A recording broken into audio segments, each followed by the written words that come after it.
Football মাঠে MP তহবিলের টাকায় বসানো ৮টি বাতি স্তম্ভের উদ্বোধন হলো। অপরদিকে উদ্বোধন হলো পাঁচপাড়া গ্রাম পঞ্চায়েতের নবরূপে সজ্জিত পঞ্চায়েত অফিসের। সাকুরাইলের পাঁচপাড়া পিএসসি ফুটবল মাঠ, যা ৭৫ বছরের পুরনো। এতদিন বহু টুর্নামেন্ট হয়েছে, এবার সেই খেলার মাঠের ৮টি বাতি স্তম্ভের উদ্বোধন হলো ২২শে জানুয়ারি মাননীয় সাংসদ প্রসূন ব্যানার্জির হাত ধরে। অপরদিকে এদিন পাঁচপাড়া গ্রাম পঞ্চায়েতের নতুন রূপে সজ্জিত পঞ্চায়েত অফিসেরও এদিন উদ্বোধন হলো। এদিন প্রথমে সভায় উপস্থিত বিশিষ্টরা বক্তব্য রাখেন। এরপর বাতিস্তম্ভ এবং পাঁচপাড়া নতুন পঞ্চায়েত ভবনের উদ্বোধন হলো। এদিনের অনুষ্ঠানে উপস্থিত ছিলেন দক্ষিণ হাওড়ার বিধায়িকা নন্দিতা চৌধুরী, সাংসদ প্রসূন ব্যানার্জি, জেলা পরিষদের সদস্য তুষারকান্তি ঘোষ সহ বিশিষ্টরা। এই পাঁচপাড়া পিএসসি ফুটবল মাঠে মূলত পাঁচপাড়া ডিএফসি ফুটবল ক্লাবের সমস্ত ম্যাচ, টুর্নামেন্ট অনুষ্ঠিত হয়। কিন্তু এতদিন এই মাঠে বাতিস্তম্ভ না থাকায় রাতে খেলতে অসুবিধা হতো প্লেয়ারদের। সেই সমস্যার সমাধান করলেন চারবারের সাংসদ প্রসূন ব্যানার্জির এমপি তহবিলের টাকায় বসানো হলো ৮টি বাতিস্তম্ভ। এবার থেকে রাতেও খেলায় মেতে উঠবে সাকুরাইলের নিমতলা ফুটবল মাঠ। অন্যদিকে এদিন পাঁচপাড়া নতুন পঞ্চায়েত ভবনের উদ্বোধন হলো বিধায়ক এবং পঞ্চায়েত তহবিলে।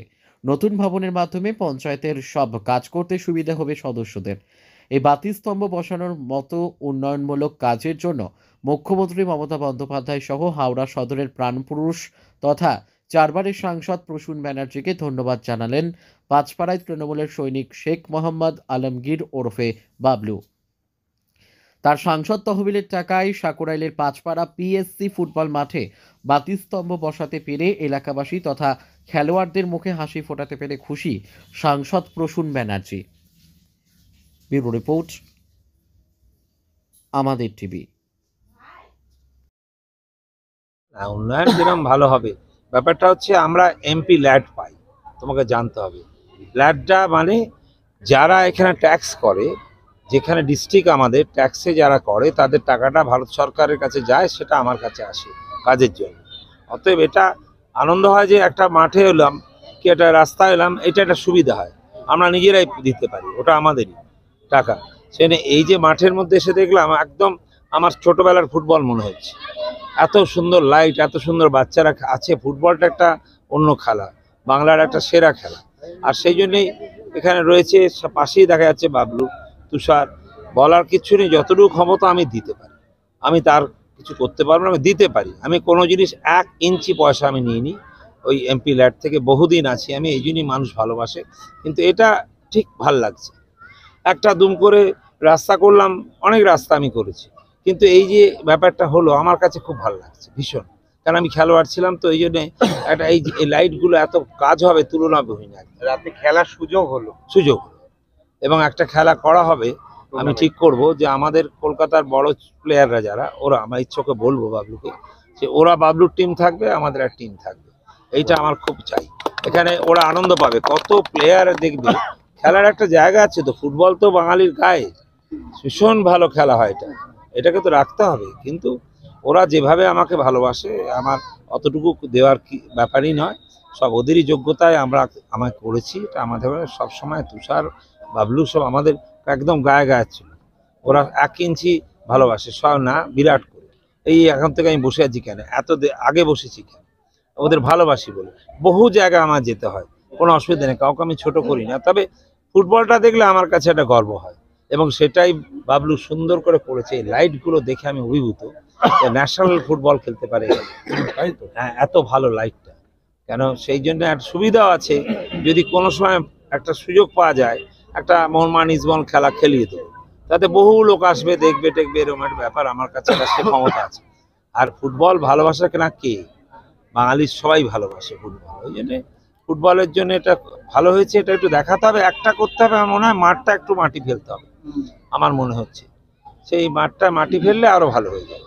আর এটা এটা এটা ফুটবলের জন্যই রাখতে হবে, আমি বলছি। আমি প্রথম বলছি আমাদের মাননীয় মুখ্যমন্ত্রী মমতা ব্যানার্জিকে অশেষ ধন্যবাদ জানাচ্ছি। তিনি আমাদের দলের নেত্রী, তিনি এমন একটা মানুষকে আমাদের হাওড়া সদর থেকে দাঁড় করিয়েছেন, আমরা নিজেকে গর্বিত মনে করি।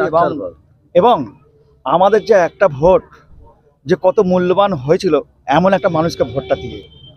আর দাদাকে দেখুন, আমি যে বলবো অনেক ভালো অমুক তমুক, এগুলো আমার বলাটা ছোট হবে, খাটো বলা হবে। তার কারণ হচ্ছে এই কারণেই বলছি, দাদা আমার না, সারা পাঁচপাড়ার হৃদয়ের একটা মানুষ। উনি যে কোনো টাইমে যে কোনো জায়গায় গিয়ে উনি ভাত খাওয়ার মতন যোগ্যতা রাখে, ক্ষমতা রাখে, এটা আমি মনে করি। আর কি বলছি, কত টাকা অর্থ ব্যয় এই এটা 13 লাখ টাকা, মোট টোটাল লাইটের 13 লাখ টাকা ছিল, এটা আমার 10 লাখ টাকা এটা হচ্ছে। আর পঞ্চায়েতের নতুন ভবন? দেখুন, পঞ্চায়েতের নতুন ভবন আমরা বিভিন্নভাবে বিভিন্ন ইয়েতে করেছি। ওটা প্রায় 14-15 লাখ টাকার মতো আমাদের খরচা হয়েছে। ওটা খুব জীর্ণ ছিল, সাপ ফাপ চড়ত, ভেঙে গেছিলো। হ্যাঁ, মাননীয় প্রধান, সব উপপ্রধান এরা এবং প্রত্যেক মেম্বার এরা দারুণ সক্রিয় ভূমিকা পালন করে এটাকে এরা নতুন করে নির্মাণ করেছে। আমি এই জন্যে প্রথম, আমি সারা আমাদের পাঁচপাড়ার প্রথম আমাদের গ্রাম পঞ্চায়েতের প্রধান মীর মমতাজ এবং প্রধান প্রদ্যুৎ খামারু সহ আমাদের যে সমস্ত সদস্যরা আছেন তাদেরকে আমি নতমস্তকে কুর্নিশ জানাচ্ছি। আর আমি আশা করি মমতা ব্যানার্জির উন্নয়নের সাথে সবাই আছে এবং থাকবে, এটা আমার আত্মবিশ্বাস। লক গেট দেখুন, লক গেটটা 18 সাল থেকে আমি লাগাতার এটা মানে তদবির করে যাচ্ছি। যখন এই বৃষ্টি জমে ঘরেতে ঢুকে যেত, তখন আমার ঘরটা রাস্তার উপরে, তো আমি পালমে যখন বসে থাকতো, আমার স্ত্রী শুয়ে থাকতো, ভাই তুমি শো না, 2টো বেজে গেছে। আমি দেখো, আমার যারা আমাকে এই জায়গায় বসেছে তারা আজকে স্কুলে আছে, আর আমি আমার পালমে শুয়ে থাকবো, এটা হয় না। আমি সারা ঘুমোতে পারি না। সেই সমস্ত চিন্তা ভাবনা করে আমি এবং আমাদের সঙ্গপঙ্গ সবাই, বসুন্ধরা সহ আরও সবাই, আমাদের এমএলএ সহ সবাই আমরা দারুণ চেষ্টা করেছি। এবং বসুন্ধরা 18 সাল থেকে লাগাতার আমাকে পরামর্শ দিয়েছেন যে এইখানে গেলেই ভালো হবে, ওইখানে গেলেই ভালো হবে। তবে আমি সবথেকে মানে মনে করি একটা ভদ্রলোকের একটা কথা, যে নাজিমুদ্দিন সাহেব বলে একটা বিডিও সাহেব ছিলেন, যে আমাদের এই যে ঠিক জায়গা ঠিক পৌঁছানোর মূলেতে উনি আমাদের মূল লক্ষ্য বললে চলে। আর এই দ্রুত টেন্ডার বা অর্ডার পাওয়ার জন্য আমি যদি না বলি তাহলে আমি বেঈমানের মতন হয়ে যাব। মানে বিভিন্ন মন্ত্রীর সাথে যে যোগাযোগ করাটা করে দিয়েছে আমাকে, তুষারই করে দিয়েছে আমাকে। হ্যাঁ, এটা আমি ওর কথাটা কথা বললে মোটামুটি এটা বেঈমানি করা হবে। আমি বেঈমানি করতে পারবো না। নুন খেলে নুন কিন্তু একটু গাইতেই হয় ভাই, বললে হবে না।